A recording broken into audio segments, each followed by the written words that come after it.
салом ин барномаи Sport News ва имрӯз мо шуморо бо навовариҳои оламӣ варзиш шинос хоҳем кард. сар мекунем ай варзиши дараҷаи якум, яъне футбол. чанде пеш овоздиҳӣ барои беҳтарин футболбоз дар тӯли таърихи футбол гузашта буд ва дар ин овоздиҳӣ Месси 209 000 овоз гирифт. валекин беҳтарин футболбоз дар тӯли таърихи футбол Криштиано Роналдо шуд бо 248 000 овоз. роналдо дар тӯли фаъолияти худ 1000 бозӣ намудааст ки он ба 18 мавсим яъне ки 18 сезон тақсим мешавад. ӯ ҳамчун намояндаи 4 клуб бозӣ карда 725 гол задааст. дар клуби аввалинаш 32 бозӣ намуда 5 гол ба ҳадаф расондааст. дар Манчестер Юнайтед 282 бозӣ намуда 118 гол ба дарвоза задааст. ҳангоми дар клуби Реал Мадрид буданаш дар 438 бозӣ иштирок карда соҳиби 408 гол гаштааст. дар Ювентус бошад 38 бозӣ намуда 53 гол задааст ва ин ҳоло давом дорад. ин пандемия коре кард ки ҳама дар рӯи хона шинанд. ахир ба ойлики мардум низ расид. клуби Барселона метавонад маоши футболбозаша 70% пасттар кунад.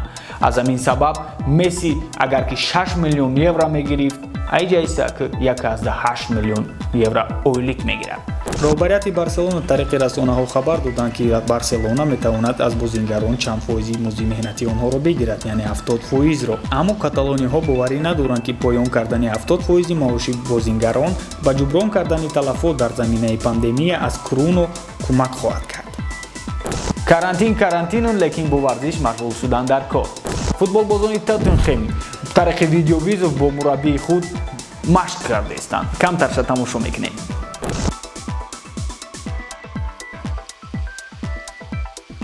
саҳнаи 4 апрел тамоми рӯи дунё ба экранҳои телевизион роҳ оварданд ва суперҷоми Тоҷикистона тамошо карданд. дастаи Истиқлол ва Хуҷанд миёни ҳам рақобат карда, Истиқлол Хуҷанда бар ҳисоби 2-1 шикаст дод.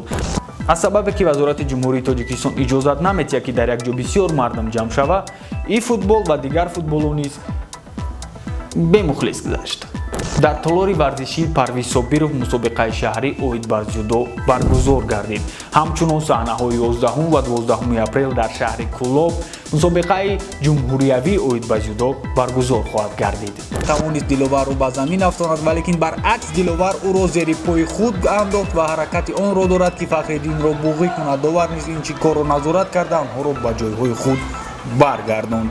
профессорон Жан-Пол Мира ва Камил Лох дар телевизиони LCI Фаронса гуфтанд ки доруи нави зидди ваксинагиро бояд ки дар мардуми Африқо санҷиш гузаронем ва ба ин чиз Дрогба зид баромад.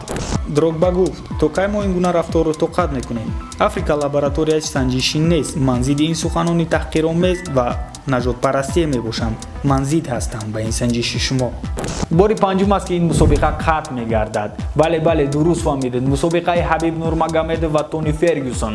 соли 2015 аз сабабе ки Ҳабиб қабурғаашро шикаста буд, мусобиқа баргузор нагардид. соли 2016 дар шуши Тони Фергюсон хун ёфтанд. соли 2017 Ҳабиб аз сабаби харобӣ ба беморхона хоб рафт.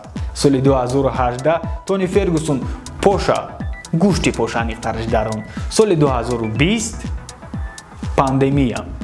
ҳабиб мегӯяд: ман тайёрам, ман натарсидам. дар тӯли фаъолияти худ ман аз ҳеҷ сабқат натарсидам ва нахоҳам тарсид. аммо Фергюсон мегӯяд ки Ҳабиб аз ман тарсид. мо ӯро ба Америка даъват кардем. ӯ натавонист ба ҳавопаймо савор шуда биёяд. Ҳабиб ва Конор як тарсончак ҳастанд. ман потоқи сараш қулфлиҳоямро тоза мекардам, аммо ӯ тарсид. занакча. як хушхабар аз ҷониби президенти UFC Дана Вайт. UFC 249 баргузор мегарда, аммо дар як ҷазира ва бемухлис. танҳо рӯзноманигоро ва худи варзишгаро. ӯ гуфт ки бои Ҳабиб ва Тони баргузор намегарда. ба ҷои Ҳабиб қатъи Тони Геджи баромад мекунад ва кадоме ки ғолиб баромад, зидди Ҳабиб мебирояд.